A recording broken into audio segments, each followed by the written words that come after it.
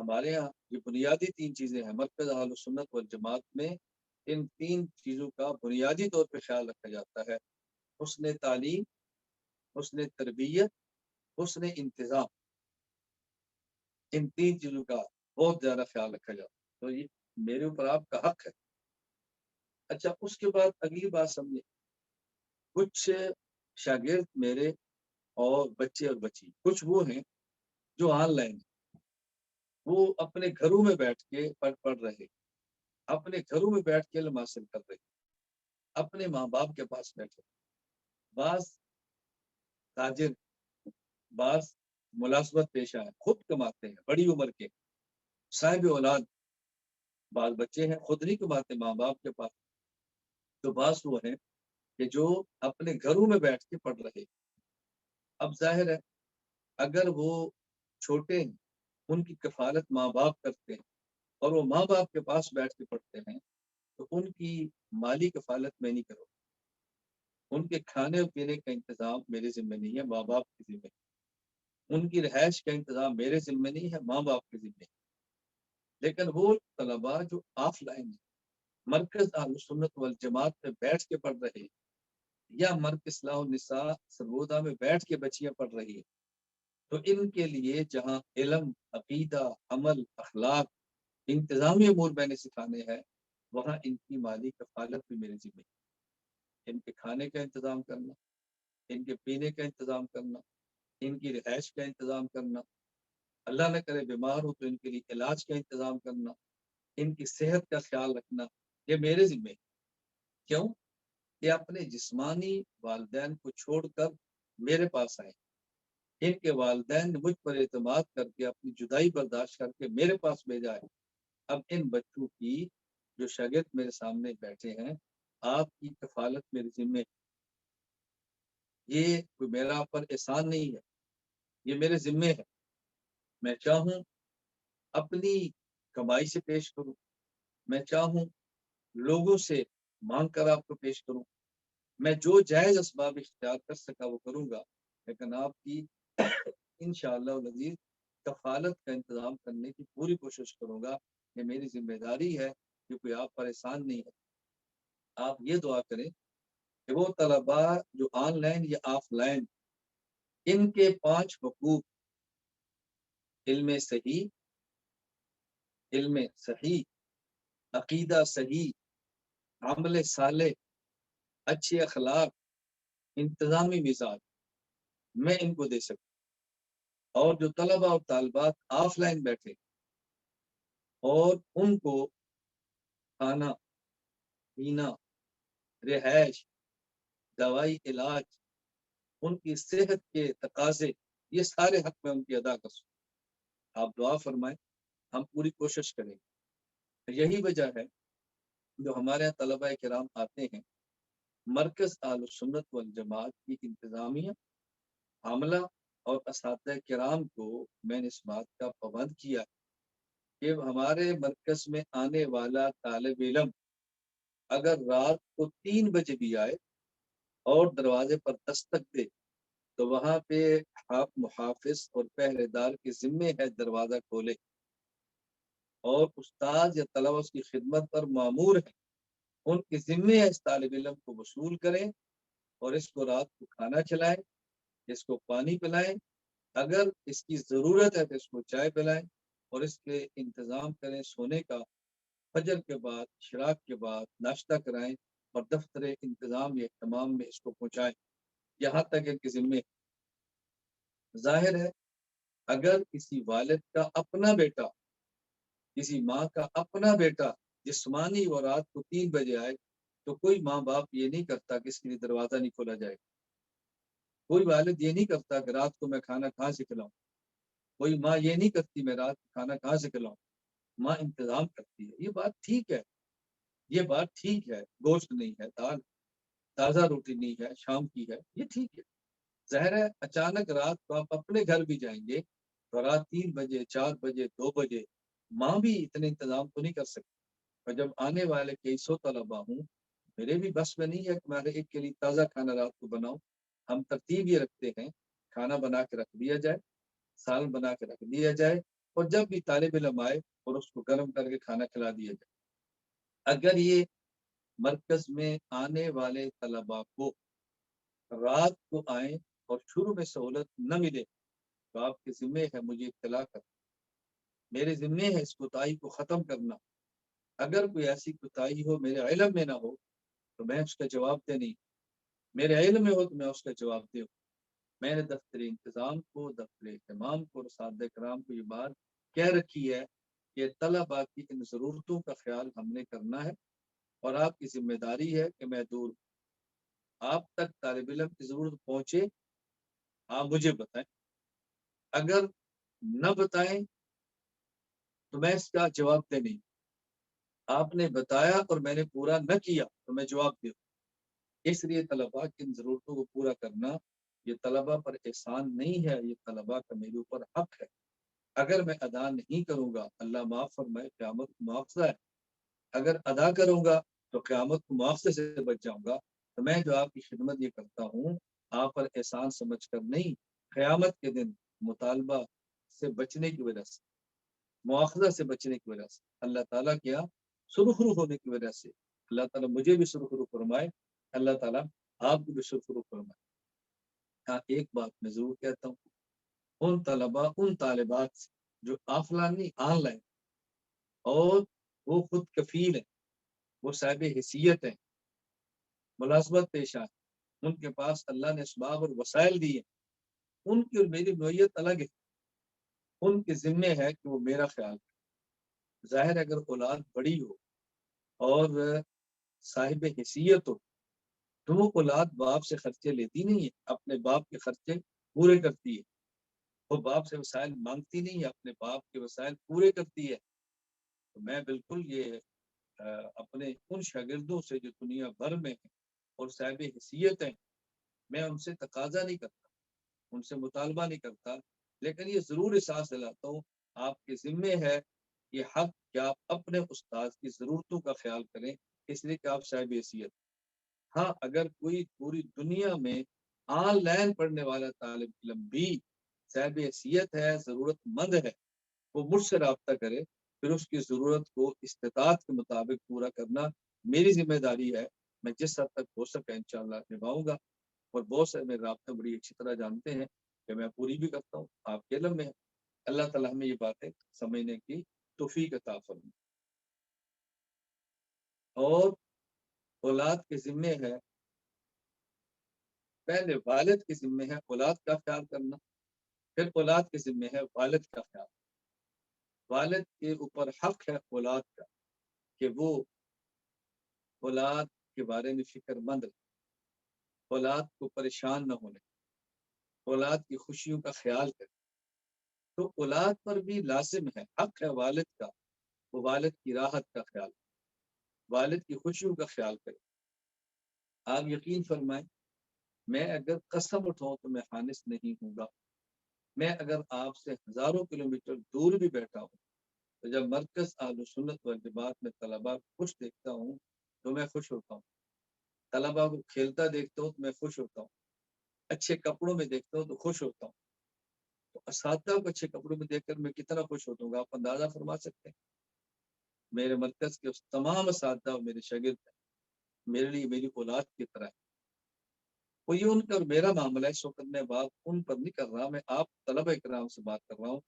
آپ اچھا پہنتے ہیں میں خوش ہوتا ہوں، اچھا کھاتے ہیں میں خوش ہوتا ہوں، اچھا کھیلتے ہیں میں خوش ہوتا ہوں، پڑھائی میں اچھے نمبر آتے ہیں میں خوش ہوتا ہوں، اور جب کسی طالب علم کے نمبر اچھے نہیں آتے میں پریشان ہوتا ہوں، مجھے تکلیف ہوتی ہے، میں دفتر انتظام سے رابطہ کرتا ہوں، پوری شورا کو بلا کر پوچھتا ہوں کہ اس طالب علم کے نمبر کم کیوں ہیں، مجھے تکلیف ہے تو تبھی پوچھ رہا ہوں۔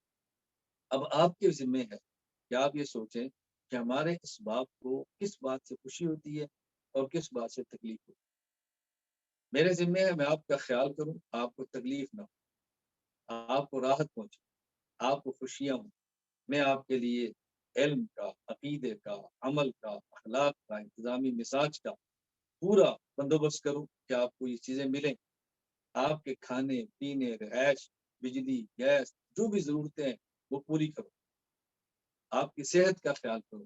آپ کے ذمے ہے کہ آپ بھی اس باپ کا جو ہزاروں کلومیٹر آپ سے دور بیٹھا ہے اس کی خوشیوں کا خیال کریں۔ علم اچھا ہوگا مجھے خوشی ہوگی، عقیدہ پختہ ہوگا مجھے اچھی خوشی ہوگی۔ آپ نمازوں کی پابندی کریں گے، تکبیر اولیٰ کی پابندی کریں گے، 5 منٹ پہلے مسجد میں بیٹھیں گے، مجھے خوشی ہوگی۔ آپ اپنے اساتذہ کا احترام کریں گے، مجھے خوشی ہوگی۔ آپ صفائی کا خیال کریں گے، مجھے خوشی ہوگی۔ آپ فضول خرچی سے بچیں گے، مجھے خوشی ہوگی۔ آپ مرکز سے باہر نہیں نکلیں گے، مرکز کے دائرے میں رہ کر پڑھیں گے، مجھے خوشی ہوگی۔ آپ موبائل کی فضولیات اور لعنت سے بچیں گے، مجھے خوشی ہوگی۔ آپ دائیں بائیں کے تعلقات کو چھوڑیں گے اور علم کے ساتھ وابستہ رہیں گے، مجھے خوشی ہوگی۔ چھٹیوں میں گھر جائیں اور ماں باپ کی خدمت کریں، مجھے خوشی ہوگی۔ ماں باپ کا ہاتھ بٹائیں، مجھے خوشی ہوگی۔ مصنون لباس پہنیں، مجھے خوشی ہوگی۔ مصنون اعمال کا خیال کریں، مجھے خوشی ہوگی۔ تو میں آپ کی خوشیوں کا خیال کروں، آپ میری خوشیوں کا خیال کریں۔ میں کوشش کروں میری وجہ سے آپ کو راحت ملے، اور آپ کوشش کریں کہ آپ کی وجہ سے مجھے راحت ملے۔ انشاءاللہ پھر یہ ہمارا جو رشتہ ہے مضبوط ہوگا اور پختہ ہوگا۔ مجھے آپ سے پیدا ہوگا، آپ مجھ سے پیدا ہوگا، ہماری دنیا بھی اچھی گزرے گی، اور اگر ہم نے ایک دوسرے کا خیال کیا تو انشاءاللہ ہماری آخرت بھی اچھی بنے گی۔ میں تیسری بات عرض کرتا ہوں، طلباء کرام جو مرکز میں پڑھ رہے، میرے وہ بھی شاگرد ہیں۔ اساتذہ کرام جو مرکز میں پڑھا رہے، میرے وہ بھی شاگرد ہیں۔ میں ان کا بھی خیال کرتا ہوں، آپ کا بھی خیال کرتا ہوں۔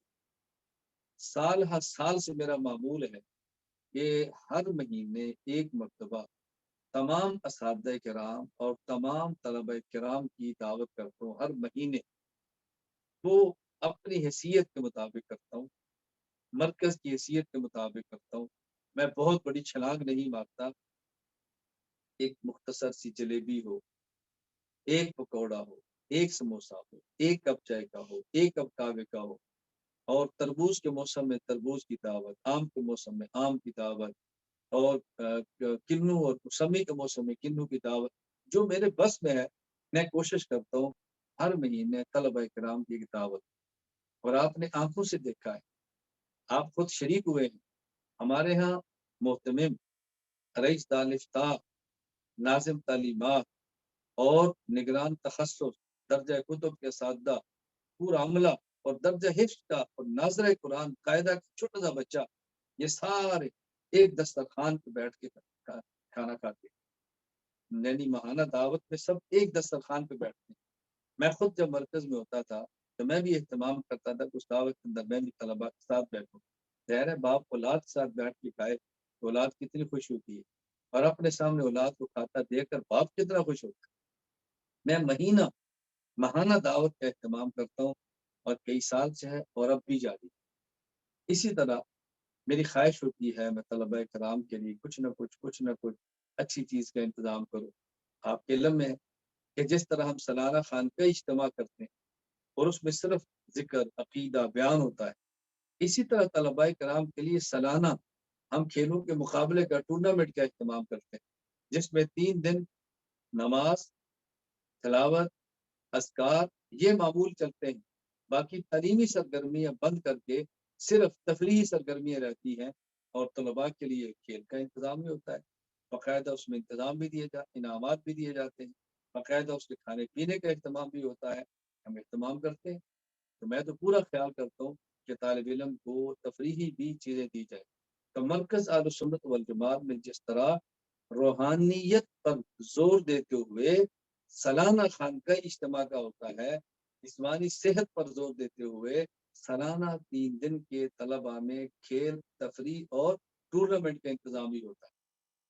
اگر روزانہ بعد نماز فجر ذکر کا اہتمام ہوتا ہے تو روزانہ بعد نماز عصر کھیل کا اہتمام بھی ہوتا ہے۔ طلباء اس کا بھی خیال کریں، طلباء اس کا بھی خیال کریں۔ ظاہر ہے روحانیت پہلے ہے، جسمانیت بعد میں۔ تو ہم ذکر صبح کرتے ہیں اور کھیل عصر کے بعد کرتے ہیں۔ یہ تو نہیں کہ کھیل فجر کو کریں اور ذکر عصر کو کریں، یہ تو پوری ترتیب ہی بدل جائے گی نا۔ ترتیب کا خیال اور انتظامات اور نظم کا خیال رکھنا ضروری ہے۔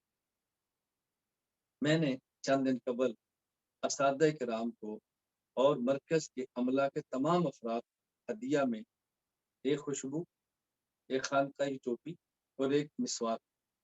تو بس میں نے چاہا کہ طلبہ کرام کو بھی ایک خانقاہی ٹوپی، ایک مسواک اور ایک خوشبو، اور مسواک بھی زیتون والی خوشبو، مسواک جو اچھی مسواک ہے. تو انشاءاللہ العزیز بھی بیان کے بعد تمام طلبہ کرام وہ قاعدہ پڑھتے ہوں، قرآن کریم حفظ کرتے ہوں، وہ درجہ اعدادیہ متوسطہ سے لے کر تخصص تک کے تمام طلبہ کو انشاءاللہ ابھی اساتذہ کرام آپ کی خدمت میں آپ کا ہدیہ پیش کریں گے.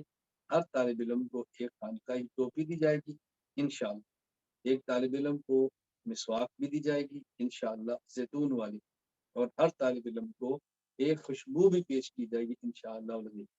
یہ وہ چیزیں ہیں کہ جن کا میں خود اہتمام کرتا ہوں. میں آپ کو دکھاتا ہوں کہ خود میرے استعمال میں ٹوپی کون سی ہے، آپ دیکھیں میرے استعمال میں خوشبو کون سی ہے، میرے استعمال میں مسواک کون سی ہے. کیونکہ میں مسواک بھی زیتون کی استعمال کرتا ہوں، تو میری خواہش تھی کہ طلبہ کو بھی زیتون کی مسواک دوں. میں چونکہ خانقاہی ٹوپی استعمال کرتا ہوں، جب پگڑی نہ پہنوں، کبھی کبھی دوسری بھی کر لیتا ہوں، عام معمول میرا یہی ہے. تو میری خواہش تھی کہ میں طلبہ کو بھی خانقاہی ٹوپی دی جو میرے استعمال. اسی طرح میں چونکہ خود خوشبو کا اہتمام کرتا ہوں، الحمدللہ روزانہ اس کا اہتمام کرتا ہوں، یعنی سبق سے پہلے بھی، جب صبح اٹھتا ہوں تہجد سے پہلے بھی، کہیں باہر جانا ہو تب بھی، اور کہیں اور ہو تب بھی، تو میں اس کا اہتمام کرتا ہوں. تو میں نے چاہا کہ آپ کو بھی جو چیزیں مجھے پسند ہیں وہ جن کا اہتمام میں کرتا ہوں، وہ چیزیں میں آپ کی خدمت میں بھی پیش کر دوں. میں تو الحمدللہ بہت زیادہ اہتمام کرتا ہوں کہ دیکھیں ان دنوں میرے استعمال میں خانقاہی ٹوپی ہے، ان دنوں میرے استعمال میں یہ زیتون کی مسواک ہے، اور ان دنوں میرے استعمال میں اور بھی خوشبوئیں موجود ہیں. ایک خوشبو یہ چونکہ بہت معیاری قسم کی خوشبو ہے، ہلکی سی. آپ میرے پاس ہوتے یا میں آپ کے پاس ہوتا، میں آپ کو لگاتا ہوں تو پھر آپ دیکھتے خوشبو ہوتی کیا. دیکھیں بظاہر شیشی ہے، اور اس کے اندر بالکل معمولی سا ایسے جس طرح یہ سرما ڈالنے والی سلائی ہوتی ہے، اس کی طرح چھوٹا سا سوراخ ہے، اور اس کے اندر تھوڑی سی خوشبو پڑی ہوئی، تھوڑی سی خوشبو.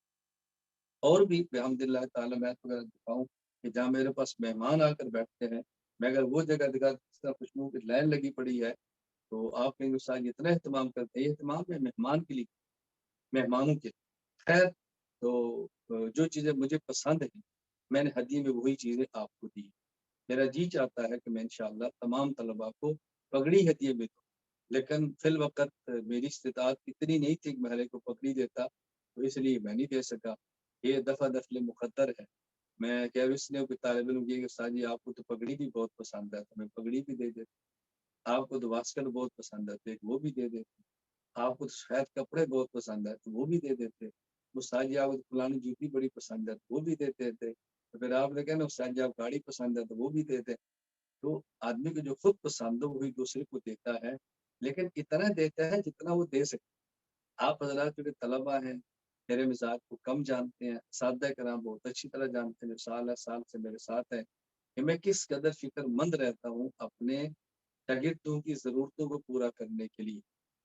وہ میرے شاگرد جو مرکز میں نہیں، ملک میں اور ملک کے مختلف شہروں میں، حتیٰ کہ وہ جو دیگر ممالک میں ہیں، میرے بہت سارے وہ شاگرد ابھی میری گفتگو کو سماعت فرما رہے ہیں. اب وہ جانتے ہیں کہ میں دور رہنے والے طالب علم کی بھی ضرورت کا کتنا خیال کرتا ہوں، لیکن پوری اتنا کر سکتا ہوں جتنے میری استطاعت.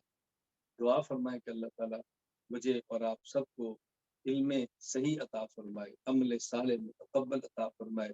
اللہ صحیح عقیدہ ہمیں عطا فرمائے، اچھے اخلاق عطا فرمائے، انتظامی مزاج ہمارا بنا دے، امت کی درد اور امت کی فکر عطا فرما دے. اللہ تعالیٰ امت کی فکر عطا فرمائے. بس یہ دعا فرمائے کہ اللہ تعالیٰ ہمیں قبولیت عطا فرمائے، خاتمہ ایمان پر فرمائے، مرکز کو شاد و آباد رکھے. میں چند دن پہلے بدھ کو بیان کرنا چاہ رہا تھا، لیکن پاکستان میں سگنل کے مسائل تھے، اس وجہ سے پھر اس وقت میں آپ سے گفتگو نہ کر سکا. تو میری خواہش میں جتنا جلدی ہو سکے آپ سے کچھ باتیں کروں، تو اس لیے میں نے آج گفتگو کی ہے. باقی انشاءاللہ میرا اور آپ کا سلسلہ گفتگو کا جاری رہے گا. میں کوشش کرتا ہوں کہ سال کے درمیان میں کم از کم ایک مرتبہ چھوٹے درجے سے لے کر بڑے درجے تک تمام طلباء سے فردن بھی ایک بار گفتگو کروں. میری خواہش ہوتی ہے میں کہ طالب علم کا نام اس کے سامنے بیٹھ کے لوں. آپ کا نام کیا ہے، آپ کہاں سے ہیں، آپ کیا کرتے ہیں، تاکہ جتنے مجھے یاد رہ سکے رہیں گے، ورنہ کم از کم ایک مرتبہ تو میری زبان سے ہر اس شاگرد کا نام نکل جائے گا نا.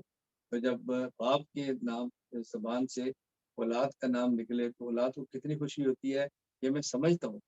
میں سمجھتا ہوں اس خوشی کو، کیونکہ میں بیٹا ہوں.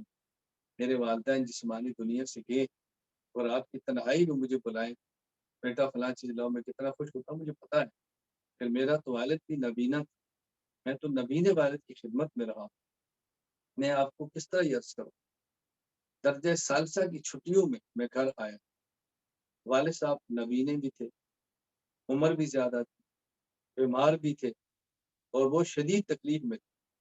تو گرمیوں کی راتوں میں چارپائی پہ جب لیٹتے، قمیص اتار دیتے گرمی کی وجہ سے، اور اتنے اسباب نہیں تھے کہ روزانہ پنکھا بھی چلا.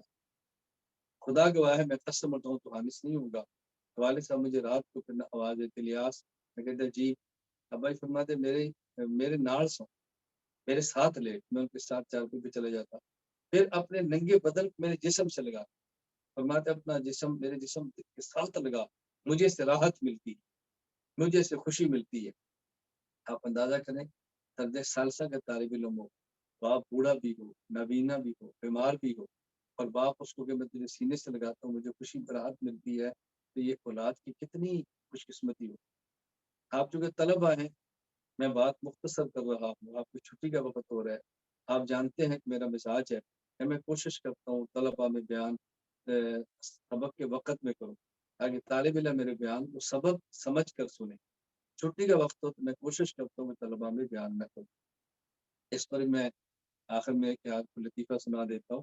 میں کبھی دوران سفر کسی مدرسے سے گزرتا اور وہاں چلا جاتا، اور مدرسے والے اگر میرا بیان کروانا چاہتے، مثلا عصر کی نماز کا چھٹی ہے کہتے بیان کرو، میں کہتا بھی میں بیان نہیں کرتا. میرا بیان کرانا ہے تو اس وقت کرو جب آپ کی پڑھائی کا وقت. کیوں؟ جب پڑھائی کے وقت آپ طلبہ کو چھٹی کرا کے میرا بیان کراؤ گے تو سارے طالب علم خوش ہوں گے. جن کو مجھ سے عقیدت ہے وہ خوش ہوں گے کہ مولانا صاحب کا بیان، اور جن کو مجھ سے عقیدت نہیں وہ خوش ہوں گے کہ چھٹی ہے.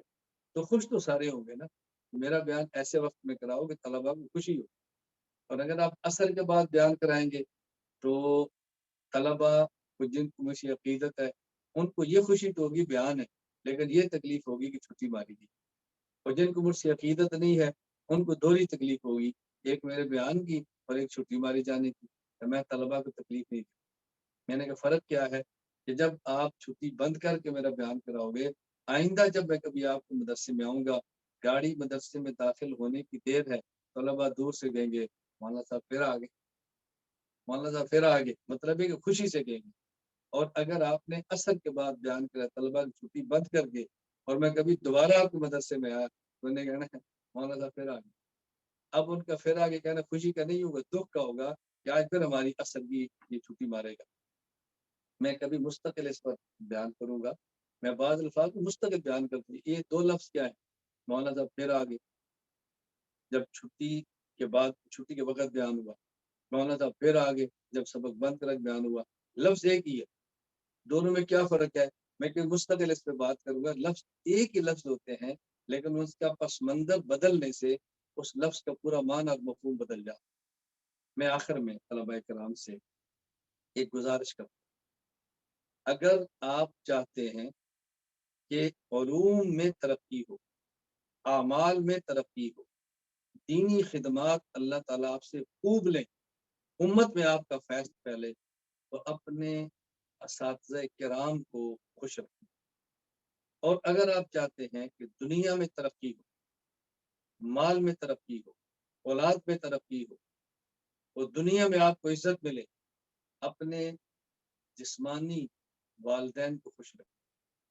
جو آدمی اساتذہ کو خوش رکھنے میں کامیاب ہوا، علوم میں اور خدمت دین میں ترقی سمجھے اس کا مقدر بن گیا. اور جو والدین کو خوش کرنے میں کامیاب ہوا تو آپ سمجھے دنیا میں عزت، دولت، اولاد، ان چیزوں میں ترقی اس کا مقدر بن گیا. آپ دنیا میں ترقیات چاہتے ہیں تو والدین کو خوش رکھیں، دینی امور میں ترقی چاہتے ہیں تو اساتذہ کرام کو خوش رکھیں. میں الحمدللہ اس پر جتنا اللہ کا شکر ادا کروں کم ہے کہ میرے والدین دنیا سے گئے ہیں تو مجھ سے خوش ہو کر کے، میرے تمام اساتذہ کرام جو دنیا سے گئے ہیں مجھ سے خوش ہو کر گئے ہیں، جو اساتذہ کرام زندہ ہیں، میری گفتگو ممکن ہے ان میں سے کسی تک یہ پہنچے بھی، میں کس قدر اہتمام کرتا ہوں ان کے پاس جب بھی اس شہر میں جاؤں، اساتذہ کو ملنا، ان کا ہاتھ چومنا، حسب استطاعت ہدیہ پیش کرنا، رابطہ نہ ہو تو پھر میری مجبوری بن جاتی ہے، ورنہ میں قدر کی نگاہوں سے دیکھتا ہوں، عزت کرتا ہوں، اور جو تھوڑا بہت میں دین کا کام کر رہا ہوں یہ میرے ان اساتذہ کرام کی محنت ہے جنہوں نے مجھے شروع سے آخر تک کسی درجے میں کچھ بھی پڑھایا۔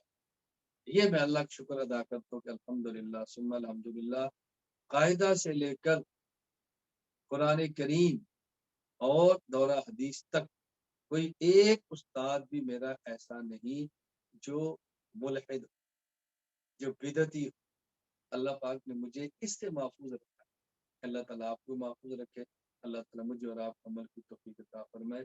آپ کی چھٹی کا وقت ہو گیا، لہذا میں اپنی بات ختم کرتا ہوں۔ وآخر دعوانا الحمدللہ رب العالمین۔ باقی بعض حضرات کی طرف سے، خواتین کی طرف سے تقاضا تھا بیعت کا، تو میں کلمات بیعت کہہ دیتا ہوں۔ جو طلباء اور جو طالبات بیعت کرنا چاہیں وہ کلمات بیعت میرے ساتھ دوہرا کر پڑھ لیں، اور جو پہلے سے مجھ سے بیعت ہے وہ کلمات بیعت کو دوہرا لیں۔ ہمارے کلمات دو قسم کے ہوں گے، پہلے کلمات توبہ، پھر کلمات بیعت۔ کلمات توبہ تو سارے پڑھ لیں، سب کو ضرورت ہے، اور کلمات بیعت جو پہلے سے مجھ سے بیعت ہیں وہ کلمات بیعت دوہرا لیں۔ جو بیعت ہونا چاہتے ہیں وہ کلمات بیعت پڑھ لیں، جو مجھ سے بیعت نہیں اور بیعت ہونا بھی نہیں چاہتے، کسی اور شہر سے بیعت کا تعلق ہے، وہ پھر کلمات بیعت نہ پڑھیں۔ پہلے کلمات توبہ، لا الہ الا اللہ محمد الرسول اللہ صلی اللہ علیہ وسلم، آمنت باللہ وملائکتہ وکتبہ ورسلہ والیوم الآخر والقدر خیرہ وشرہ من اللہ تعالی۔ میں توبہ کرتا ہوں، اگر خواتین ہیں تو پڑھے میں توبہ کرتی ہوں، میں توبہ کرتا ہوں تمام گناہوں سے، اور میں وعدہ کرتا ہوں پوری زندگی سنت کے مطابق، پوری زندگی سنت کے مطابق چلوں گا، گناہوں سے بچوں گا، اگر مجھ سے گناہ ہوا تو فوراً اللہ تعالیٰ سے توبہ کروں گا۔ اب کلمات بیعت کو پڑھ لیں۔ میں داخل ہوتا ہوں، خواتین میں داخل ہوتی ہوں، میں داخل ہوتا ہوں سلسلہ قادریہ، سلسلہ چشتیہ، سلسلہ سہروردیہ اور سلسلہ نقشبندیہ میں۔ اے اللہ میری توبہ اور میری بیعت کو قبول فرما، اور یا اللہ مجھے دنیا اور آخرت میں اپنے نیک بندوں میں شامل فرما۔ جزاک اللہ، بیعت ہو گئی۔ باقی جن نے بیعت کی ہے اور پاکستان سے ہیں تو جس نمبر پر انہوں نے آج لنک لیا ہے یہی میسج کر دیں، اور جو پاکستان سے باہر ہے وہ اسی لنک پہ رابطہ کر کے میرا نمبر لے لیں، اور وہ آپ کو ترتیب بتا دیں گے کہ بیعت فارم کیسے ملتا ہے اور اس میں معمولات کیسے ملتے ہیں، اور رابطے کا طریقہ پھر کیسے آپ کو پتہ چل جائے گا۔ اللہ ہم سب کو عمل کرنے کی توفیق عطا فرمائے۔ وآخر دعوانا الحمدللہ رب العالمین۔ السلام علیکم ورحمۃ اللہ وبرکاتہ۔